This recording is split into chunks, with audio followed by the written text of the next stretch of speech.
Okay, guys, let's go. Today is a very, very interesting topic for me. You know, very interesting topic. And I've been watching Dorian Yates, Mike Mentor stuff all day today.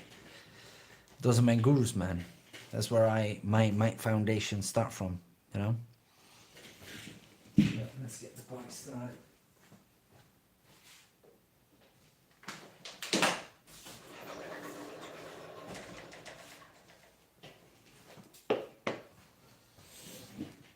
Yeah.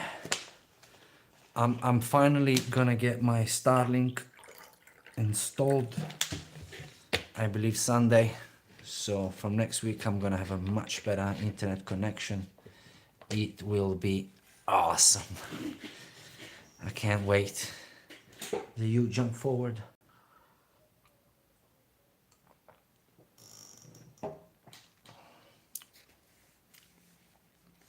So today we talk about chest, how to train chest, and how to approach it. Okay, how to approach the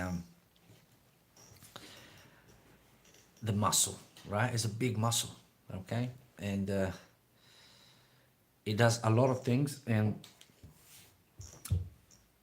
yeah, I want to mention 5 top exercises to for the chest. I believe one of them that I am going to mention, couple of them that I'm going to mention, I'm not done at all, and I don't want to look like I'm inventing something, because I am not. I study, like I study quite a lot. Thank you for the first like of the day. Like and subscribe. I have a terrible haircut. I need an haircut. I am tired, but today I woke up, I was like, let's go chest. Because that's what I am looking to improve myself, because I'm a PT, obviously, I'm a personal trainer, qualified, I think 10 years ago, maybe 2017, so 9 years ago. And I've been working as it now part-time, because I do other things. And business is not how it used to be, but personal training for sure in Italy, perhaps budget are very low. I'm not doing it for a super low budget. You know what I'm saying? Experience must be paid. Do you know what I mean? Um, where I was going with it, man. I should have slept this afternoon. Let's go. But anyway, so to my case, for instance, I never trained for hypertrophy. I never trained to look good or to be big. I always train for endurance, which is actually the opposite. You know, if you want to if you want to get big or increase muscle size, cardio has to be done, but it has to be reduced. It can't be too much. I used to run for hours and cycle for hours and swim for hours. So I would do a lot of strength work, but I never focused on hypertrophy. I wanted to be lean. I wanted to be agile. I wanted to be fast, and I wanted to be flexible. Because getting bigger, you're gonna weight more. You know, you're not gonna get bigger and weight less. Do you know what I mean? So to me, the goal was to be light and efficient. So I never trained hypertrophy ever, because it wasn't for me. It wasn't serving my purpose. You know, I was a triathlete. I was an Ironman. I used to do ultra marathons and stuff. So for me, gaining weight was negative. But this year, I would like to actually go deep. Actually, I have been going deep, because although I haven't done it on myself, I love bodybuilding. I love strength training. I love powerlifting. I love all those things. I'm very passionate about it. So I've studied quite a lot, and I pick and chose the style that I prefer. To me, the best mind out there is currently, with this philosophy and everything, is Dorian Yates. right? Dorian Yates is an English bodybuilder from Birmingham that won the Mr. Olympia, I believe it's 6 or 7 times in a row, early 90s. And he was the first massive guy, the first guy that showed up with legs that people couldn't believe how big they were, Dorian Yates. And he was so dominant in his era because he was so ripped and so hard and so shredded. It wasn't watery like the new generation of bodybuilders. They are watery.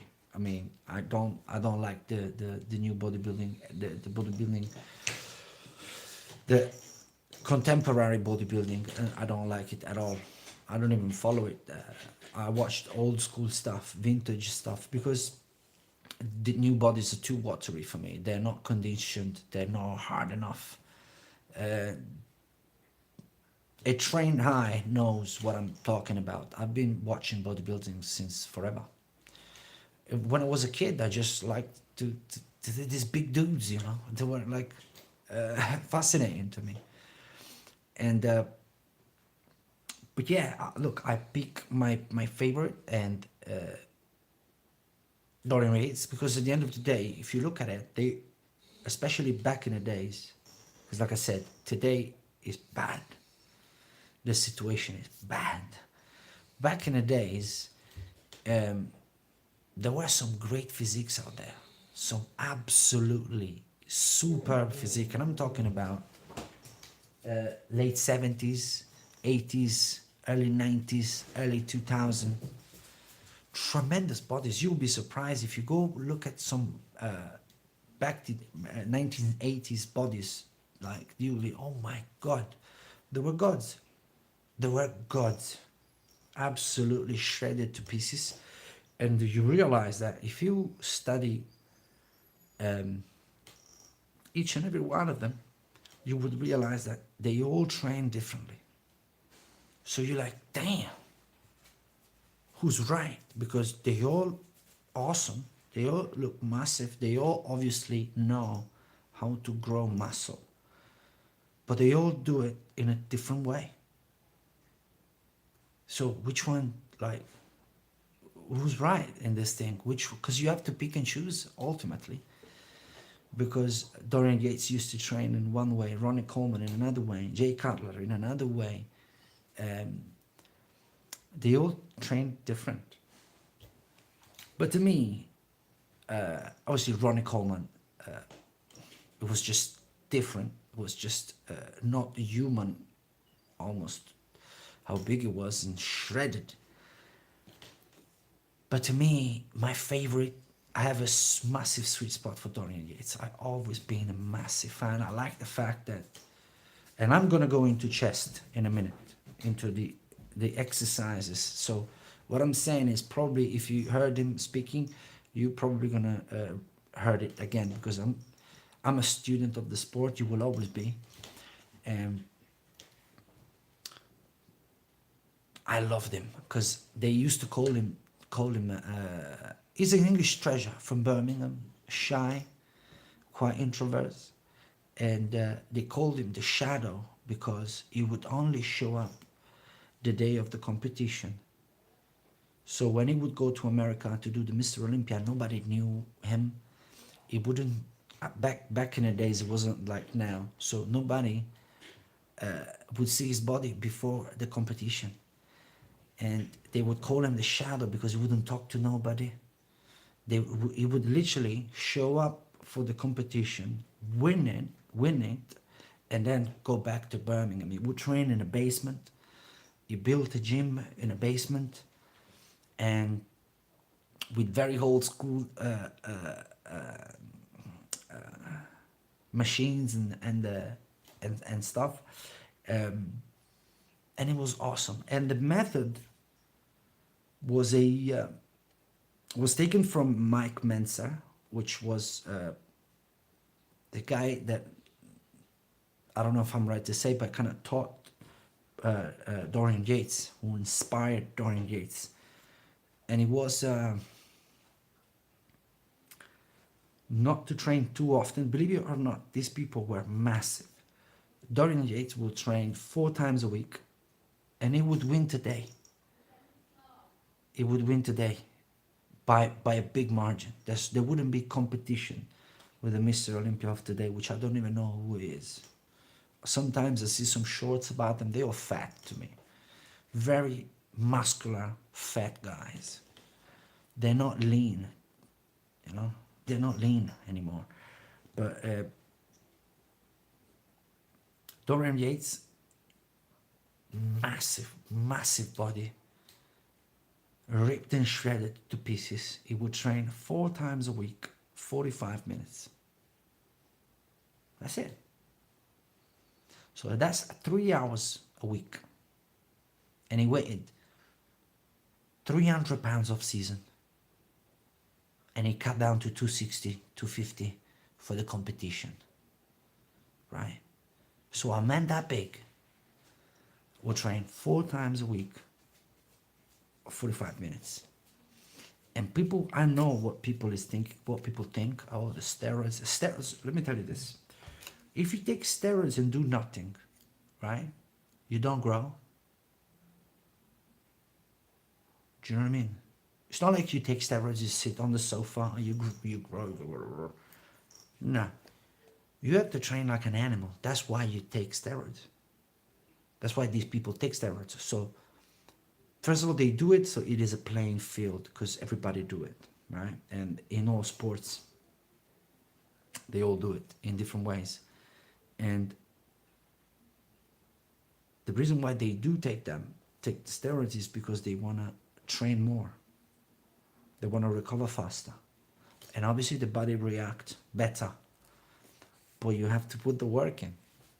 I mean, imagine, you got hundreds of thousands of men training for the Mr. Olympia around the world. They all take steroids. So to be the number one, you got to do something more than the others. And the big thing also is that today they take way more steroids than what they used to take. Now they just, that's why they're all watery, because they take too much stuff. They all puffy, and they don't look, there's no hardness in the muscle. But yeah, so yeah, just to say where I get my inspiration from. I'm not inventing anything, and I'm not a genius, and I think you can see it yourself from my haircut that I'm not a genius. But anyway, guys, this is the thing. Number one exercise for chest is, I'm gonna shock you now, dips. Dips, brother. Dips. Dips are the squat of the upper body. Right? I'm not inventing it, okay? Dips are the squat of the upper body. If you have the opportunity to do dips, do them. Because they are the best upper body exercise. They are the best chest, the best shoulders, the best back. They are the best. It's like the squat for the upper body. Simple as. So dips. Dips. You get someone to look at you, make sure you get the nice angle, so you get a nice, because for the chest, what you want is, you want the width, yeah? You want width. You want the chest to be nice and big this way. You don't want boobs, right? So to do that, the dips get that nice stretch on the attachment here. And they are absolutely amazing. Try it to believe it. Dips. More than the chest press, which is awesome, by the way. More than whatever. Dips for chest development are a must. You have to do dips once a week. To me, you shouldn't do if the workout is intense, and it should be, because what you're doing it for otherwise. Workout should be intense, should be as intense as possible in as less time as possible, because you want to be efficient. You want to get it done. You want to cause the damage and move on, so you have more time to recover. Because the most important time for an athlete is the recovering time. It's not the training. If they invented a way to train once a week and be at top level, everybody would do it. Yeah, because recovery is a must, and it's the most important thing. That's why all these PTs, gyms, they all overworked, they all broken to pieces. They also copy and paste a lot because they overworked. It's too much, right? So to me, chest once a week, intense, brother. It's intense. It's not meant to be easy. It's not meant to be pleasant. It's not meant to be a good time. It's meant to be tough time, difficult. It's meant to be awful, challenging. It shouldn't be, oh my God, let me hit this set. You're not doing it right. It has to be hard. Yeah? Because you do it once a week. You got 6 days to recover. The next day you're gonna feel awful, but okay. The next day, 48 hours, you're gonna be in pieces. The day after still, and on the 4th day you will start feeling better. By the 6th day, you're brand new. You hit that chest again, you will be like, what the hell happened to me? Because the damage you caused, whatever you say it, combined with the time to recover fully, is gold. It's absolutely gold. But you grow. Dorian Yates, I watched one of many interviews that he does. That he says, I try to do more than 4 times a week, but I've realized that my progressive were diminishing. I wasn't putting on weight, and I wasn't getting that strong.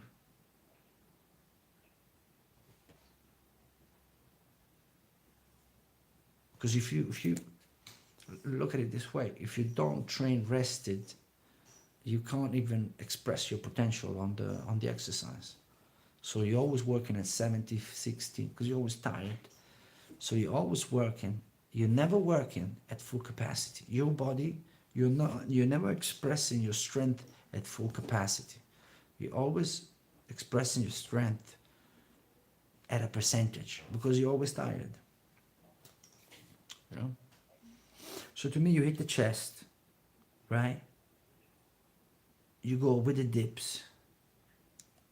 And I'm a 1 round, 1 set, Mike Mensa style. Another beautiful mind of bodybuilding, God rest, may rest in peace. 1 round, dips,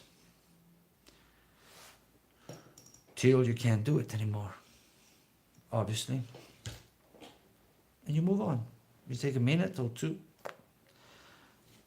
The next exercise is obviously the press, chest press. And to me, something that gyms are not equipped to do it, and it's embarrassing. And nobody do it. It's a decline chest press. So you got 3 angles that you want to hit when you do the chest press. You want to hit the flat one, nice and wide, to get that nice opening of the chest. Is eccentric, concentric. You open and you close. You got to stretch that muscle out, and you got to contract that muscle, okay? So you hit that, the flat one, right? Chest press. Then you hit the incline, right? 45 degrees angle, okay? And then I used to do it with the crunches benches. They got an angle. So your hand is towards down, and you are the opposite of the incline. So you're pushing the weight where your head is. So that's awesome for the lower part of the chest. Nobody does it. I don't know why. Nobody does it. Because people do all the same things. It's embarrassing. It's crazy. It's crazy. It's crazy. It's I don't know.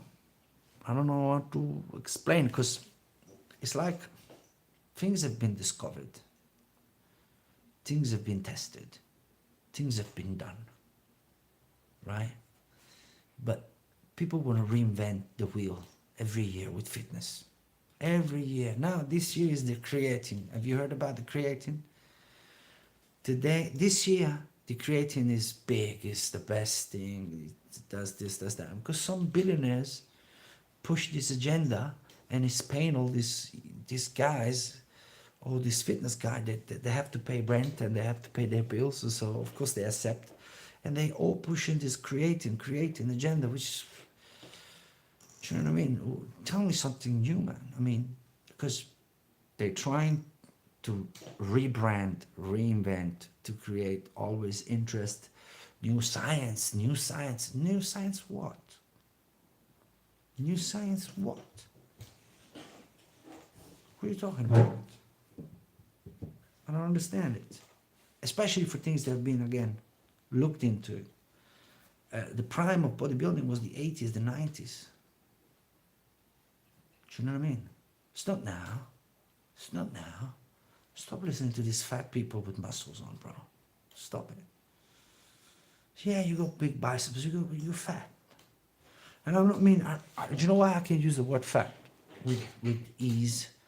Because I've been fat all my life. I've been obese, if you want to know. All my childhood. Massive. All my childhood.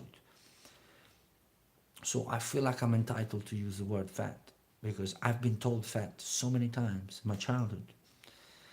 I thought it was my second name. Do you know what I mean? So I am fat in my eyes still. And even when I was 60 kg, once you're fat forever, bro. It's always here. But yeah, I mean, go check for yourself. Go find the best bodies, right? Go find the best bodies out there. Understand, everything. And then see how they used to train. But anyway, so we said dips, the best upper body exercise in the world. That's it, dips. Then you got chest press, decline, flat, incline, all three angles, a must as well. Okay? Then we said 5.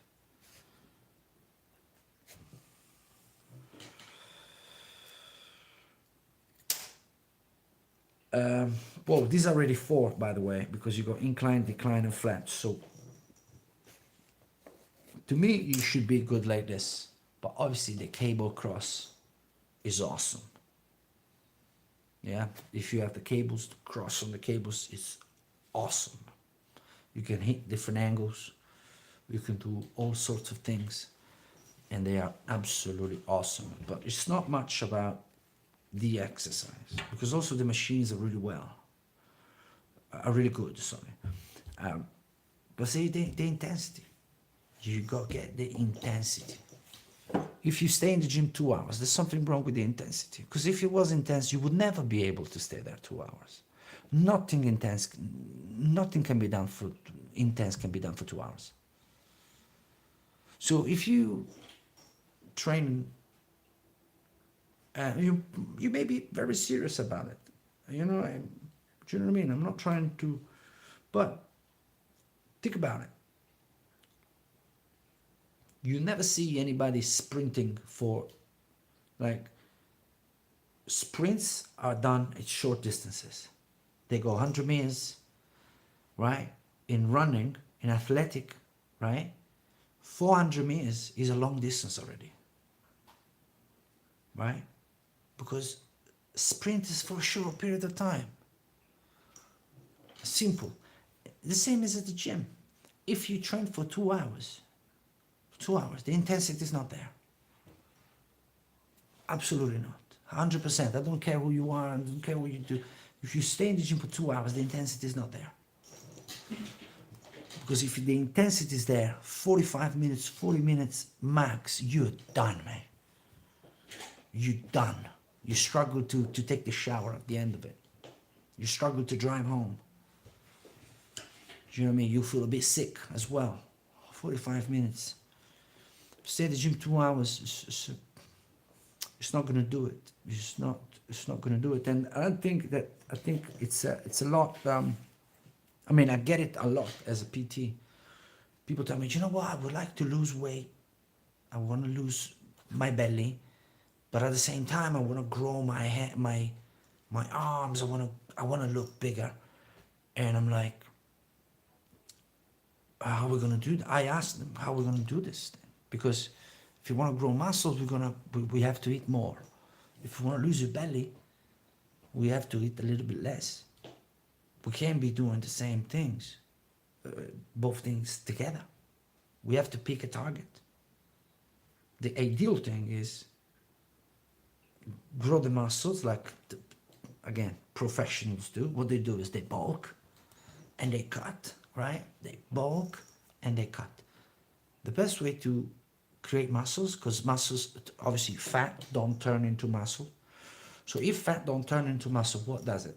What external things, right? You want your chest to be big, you need to eat it. You need to get it.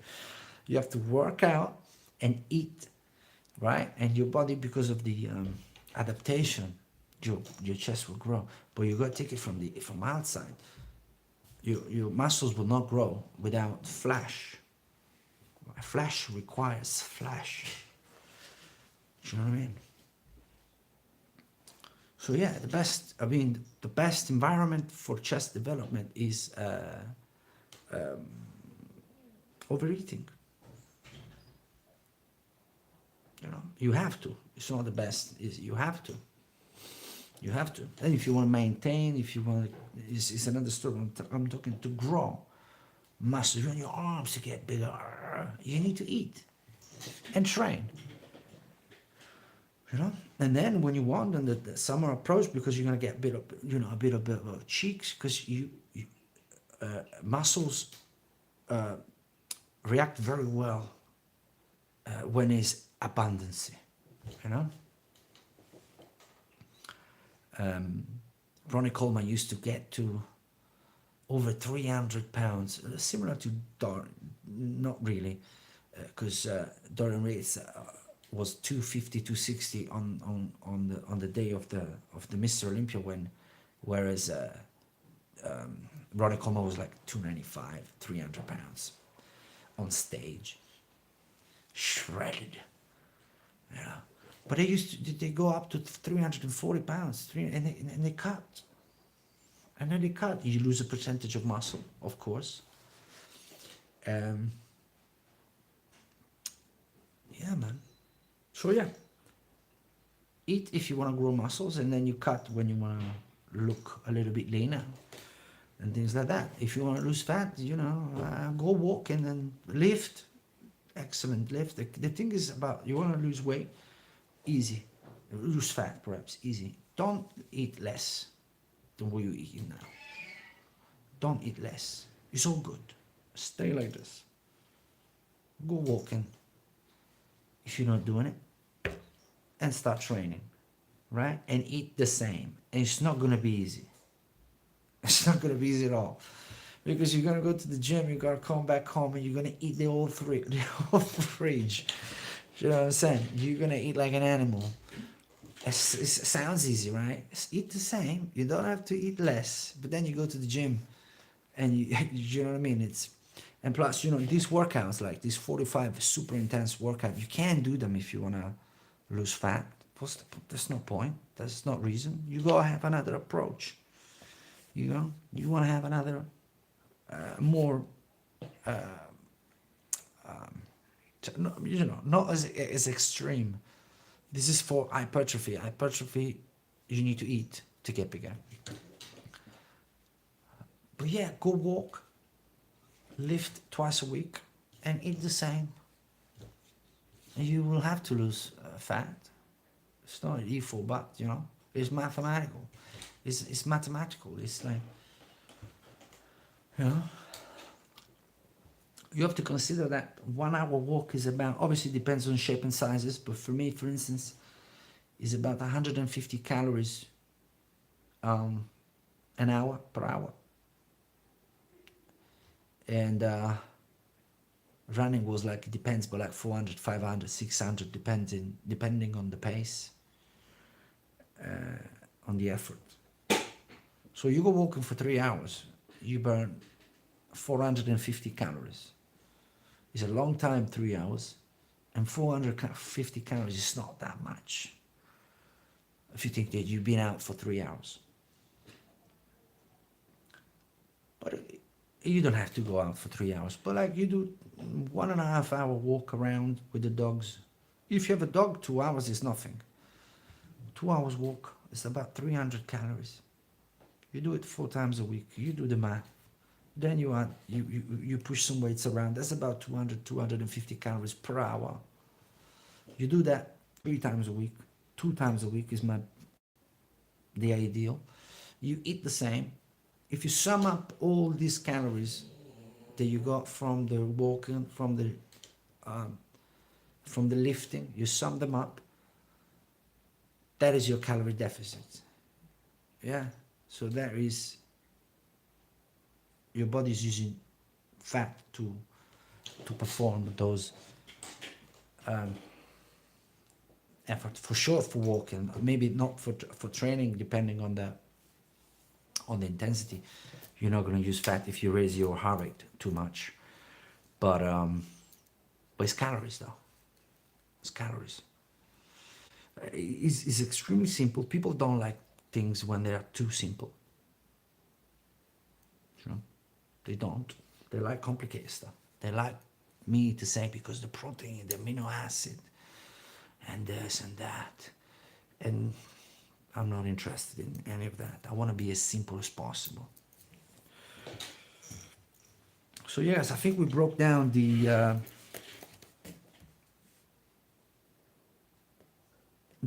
chest exercises. Like and subscribe, please, if you like the content. I think I might have shared something interesting in this half an hour. And make sure you rest. Make sure you eat, and make sure you sleep. And look at this way. Look at it this way. Approach the way you're training. Switch around, and approach the way you train. I don't know how to say what I want to say. Approach your resting day like you're approaching your training day. You have to see them as training days, as part of your training. While you're resting, you are working.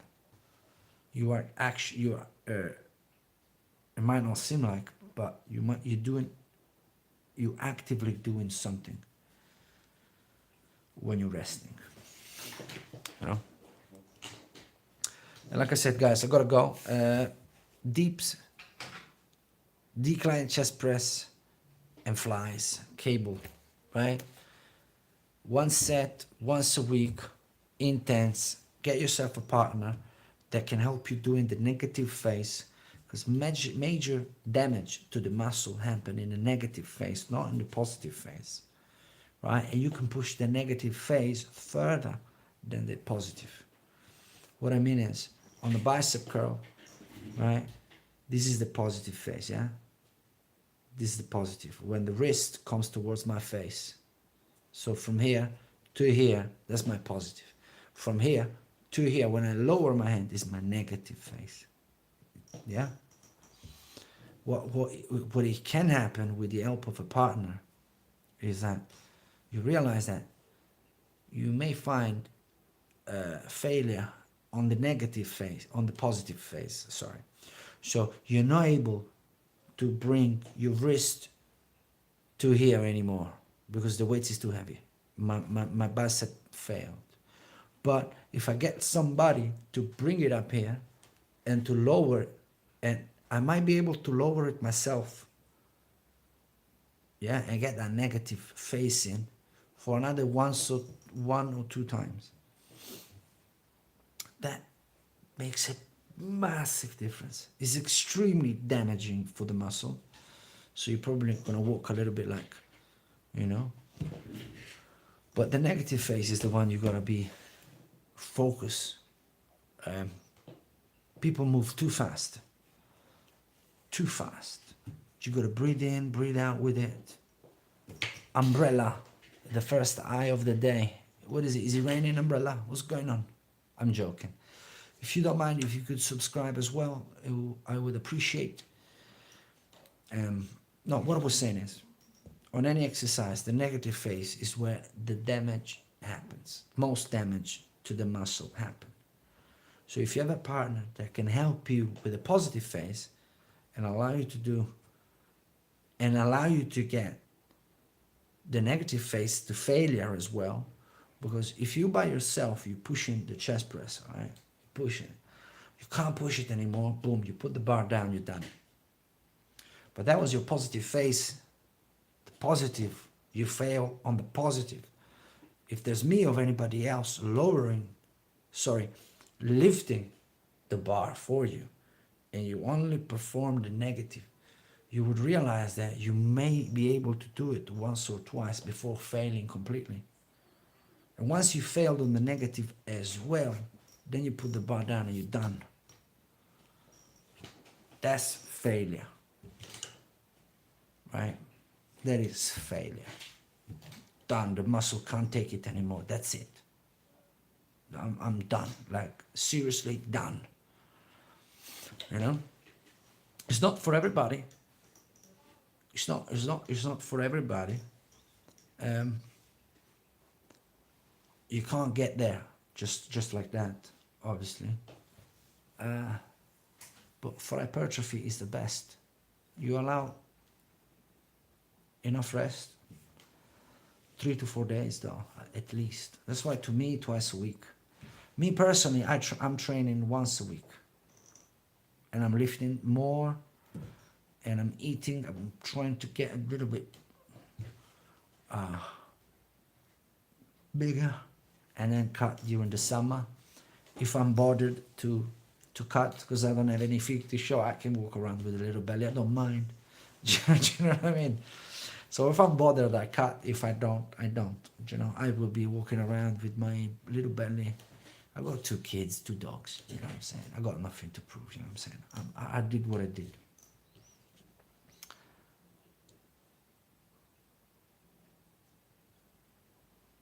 Umbrella. No, umbrella, I'm sorry.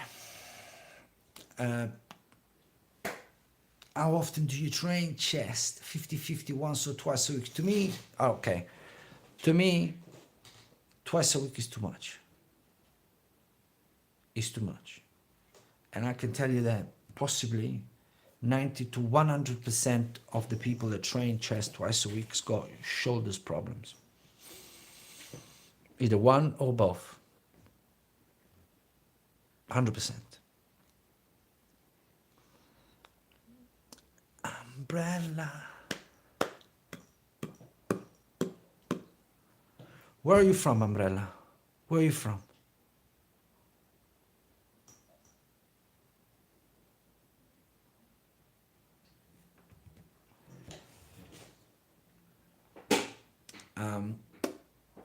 Yeah, man. I'm gonna go deep this spring, trying to put some, to add to my big guns, you know, and see what happens. Trying to show up to the beach nice and big, you know what I'm saying? It can never happen. I'm like 5 foot and something, you know. I'm a small, tiny dude. This is the thing with me, you know. I got friends that are nice and tall, and I tell them, bro, put some muscle on. You look good with muscles on. Because you're tall and you're athletic. I'm small. In my opinion, in my eyes, it's down to opinion. I'm too tiny to get too big. I look funny. I think a little bit of size. You have to be proportioned, you know. If you have length, then you can go wide a little bit. But if you're small like me, And I don't think being too wide, I mean, am I wrong? Proportion is everything, right?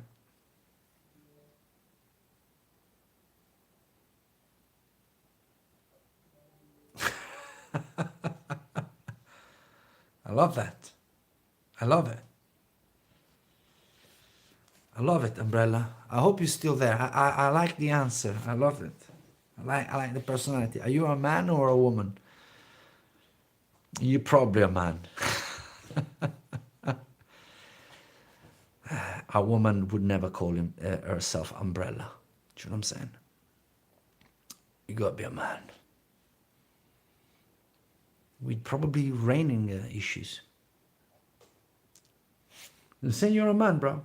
I'm saying you're a man. Probably they don't like raining too much. Do you? But you got it sorted, I guess.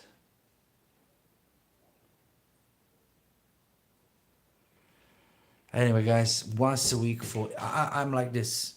Once a week upper body, once a week lower body. You call it a day. You call it a week. That's it. That's it. Hey, if you want to go to the gym and walk on the treadmill and breathe that stinky air, do so. You know, if you want to breathe that stinky air in the gym for 3 hours, do so. But to me, that is an environment where you should go in and out and touch as less as possible. Because people scratch themselves and touch weights. It's gross, bro.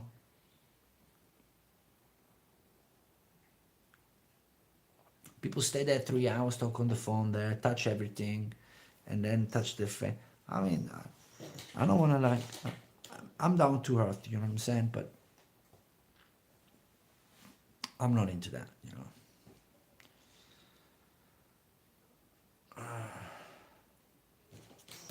That's it, guys. I think I'm gonna go in a bit. I hope I got some subscribers today. I think I shared some good information. And that's it. Umbrella, you didn't tell me where you're from. I think you're gone. So you did. You were a man. I knew that. I knew that. All right, see you later, guys. Yeah, have a good night and God bless. Take care.